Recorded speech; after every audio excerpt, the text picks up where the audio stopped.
Assalamualaikum warahmatullahi wabarakatuh. Halo teman-teman, perkenalkan saya Anissa Wulandari Nasution dari Prodi Fisika Fakultas Sains dan Teknologi Universitas Islam Negeri Sumatera Utara dengan dosen pengampu Bapak Rusdian Effendi. Di sini saya akan memenuhi ujian akhir semester saya Bahasa Indonesia dengan membuat sebuah video pembelajaran yang berjudul paragraf. Di dalam materi paragraf ini, kita akan membahas tentang pertama, pengertian paragraf, dan kedua, jenis paragraf, ketiga, unsur paragraf, keempat, syarat paragraf, kelima, fungsi paragraf, dan keenam, ciri-ciri paragraf. Langsung saja kita ke materi yang pertama, yaitu pengertian paragraf. Paragraf adalah suatu rangkaian kalimat yang memiliki suatu gagasan utama yang terdapat dalam artikel ataupun model tulisan lainnya. Ada beberapa tanggapan mengenai pengertian paragraf. Yang pertama, menurut Lussenford dan Kanner, menurut mereka paragraf adalah sebagai kumpulan kalimat atau group of sentence atau satu kalimat yang membentuk sebuah unit.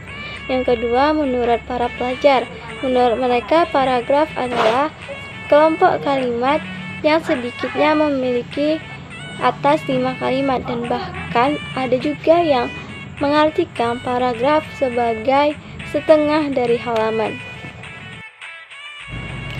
Baik, selanjutnya yaitu jenis paragraf. Jenis paragraf dibagi menjadi dua. Yang pertama, jenis paragraf yang diklasifikasikan menurut letak gagasan utamanya, dan yang kedua, jenis paragraf yang diklasifikasikan menurut tujuannya. Yang pertama kita bahas yaitu jenis paragraf yang diklasifikasikan menurut letak gagasan utamanya, yang dimana dalam jenis ini dibagi menjadi tiga. Yang pertama, paragraf deduktif, yang kedua paragraf induktif, dan yang ketiga paragraf campuran. Baik, yang selanjutnya yaitu paragraf deduktif. Jenis paragraf deduktif ini memiliki gagasan atau pikiran utama di bagian awal rangkaian kalimat, yang biasanya pada paragraf deduktif gagasan utamanya berada di kalimat pertama. Sementara itu, kalimat-kalimat lainnya berisi penjelasan yang mendukung gagasan utama yang telah dipaparkan di awal. Yang kedua, ada paragraf induktif. Paragraf induktif ini kebalikan dengan paragraf deduktif, yang gagasan utamanya baru bisa ditemukan di bagian akhir dan rangkaian kalimat dan lebih sering berada di kalimat terakhir. Gagasan utama di akhir ini bersifat menyimpulkan inti dari kalimat-kalimat penjelas yang berada di kalimat sebelumnya. Dan yang terakhir ada paragraf campuran. Yang dimaksud dengan paragraf campuran adalah gabungan gagasan utama yang berada di awal dan akhir rangkaian kalimat. Gagasan di kalimat awal biasanya berupa inti pikiran dari paragraf tersebut. Sementara itu, di bagian akhir kembali ditekankan mengenai gagasan utama dengan kalimat yang mungkin saja berbeda dari kalimat gagasan utama di awal. Dan yang kedua yaitu jenis paragraf yang diklasifikasikan menurut tujuannya, yang dimana dibagi menjadi 5. Yang pertama, paragraf narasi, yang kedua paragraf eksposisi, yang ketiga paragraf argumentasi, yang keempat paragraf persuasi, dan yang kelima paragraf deskripsi. Yang pertama itu ada paragraf narasi. Isi dari jenis paragraf ini bersifat menceritakan suatu hal secara kronologis. Untuk yang bersifat naratif, tiap kalimatnya disusun secara runtut sehingga memudahkan pembaca membayangkan kejadian atau peristiwa yang tengah diceritakan. Karena sifatnya yang bercerita, pembaca akan menemukan sudut pandang dalam kalimat-kalimat di paragraf tersebut yang biasanya kita temui dalam cerpen, novel, dan prosa bebas lainnya. Yang selanjutnya ada paragraf eksposisi. Paragraf eksposisi adalah jenis paragraf yang isinya berupa penjelasan untuk memaparkan fakta-fakta yang ada, yang tujuannya memberikan informasi yang detail kepada pembaca. Adapun ciri-ciri dari paragraf eksposisi yaitu yang pertama, memiliki fakta yang jelas dari berita ataupun penelitian. Yang kedua, tidak mencampurkan pendapat penulis di dalamnya.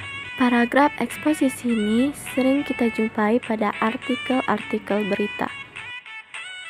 Selanjutnya, paragraf argumentasi yang bertujuan memberikan pandangan kepada para pembacanya. Ini tidak hanya menyajikan fakta ataupun isu permasalahan dalam isinya, namun juga memberikan pendapat-pendapat dari sang penulis. Pada jenis paragraf argumentasi akan dijumpai kesimpulan dari rentetan pendapat penulis di dalam rangkaian kalimat tersebut. Kesimpulan pada paragraf argumentasi cenderung diletakkan di akhir paragraf. Selanjutnya ada paragraf persuasi. Paragraf persuasi hampir sama dengan paragraf argumentasi. Paragraf persuasi biasanya menampilkan pendapat-pendapat dari sang penulis terhadap suatu berita atau isu tertentu.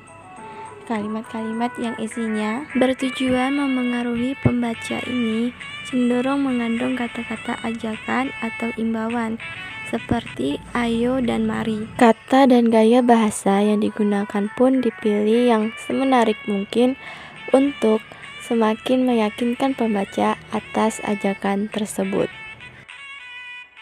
Yang terakhir ada paragraf deskripsi yang bertujuan membuat pembaca dapat merasakan ataupun membayangkan hal yang dideskripsikan secara jelas dan nyata, seolah-olah pembaca dapat melihat, mendengar, ataupun mencecap objek yang dijelaskan.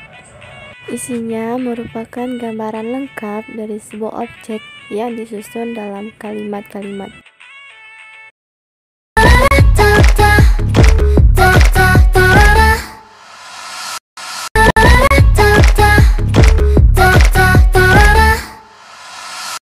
Yang ketiga ada unsur paragraf yang dibagi menjadi 5 yang akan kita bahas. Pertama yaitu topik atau gagasan utama. Topik atau gagasan utama yaitu unsur yang paling penting karena unsur inilah yang menjadi jiwa atau isi dari keseluruhan paragraf. Yang kedua ada kalimat utama.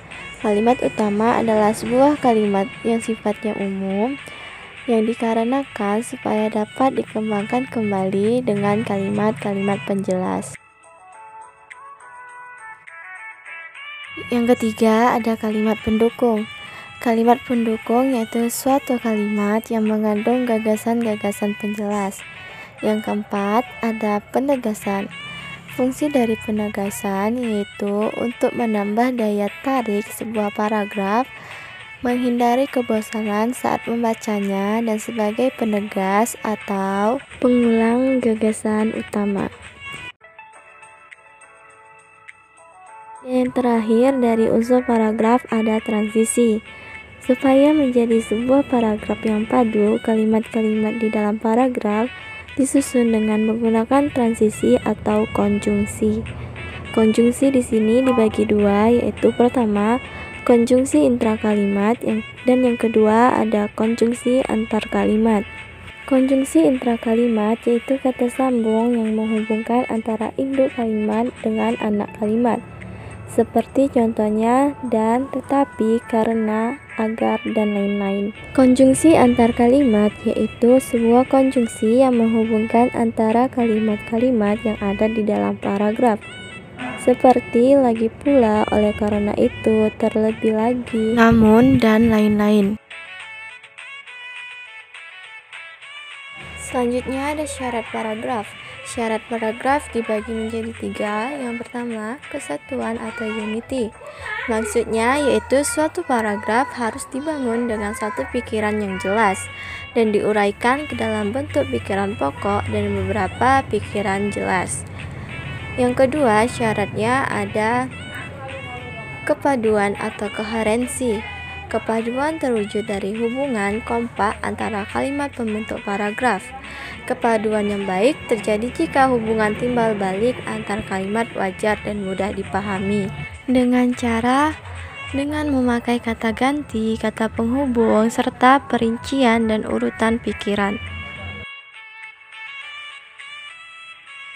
Dan syarat paragraf terakhir ada kelengkapan.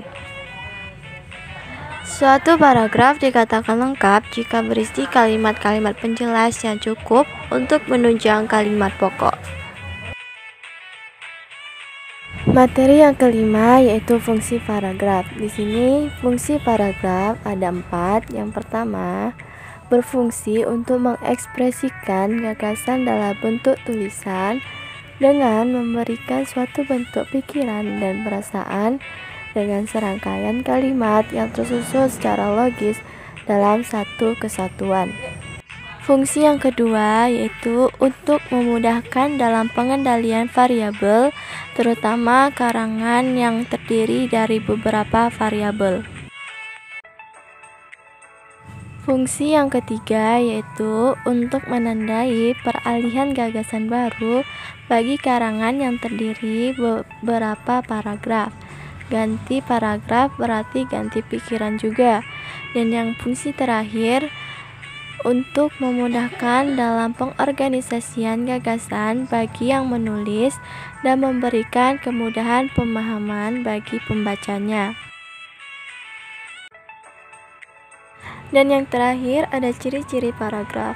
Ciri-ciri paragraf di sini ada 4. Yang pertama, bertakuk atau letaknya agak dalaman ke dalam 5 ketukan spasi untuk jenis karangan yang biasa. Yang kedua, paragraf menggunakan pikiran utama yang dinyatakan dalam kalimat topik. Yang ketiga, kalimat topik yang selebihnya adalah kalimat pengembang sebagai fungsi penjelas, menguraikan ataupun menerangkan pikiran utama yang terdapat dalam kalimat topik.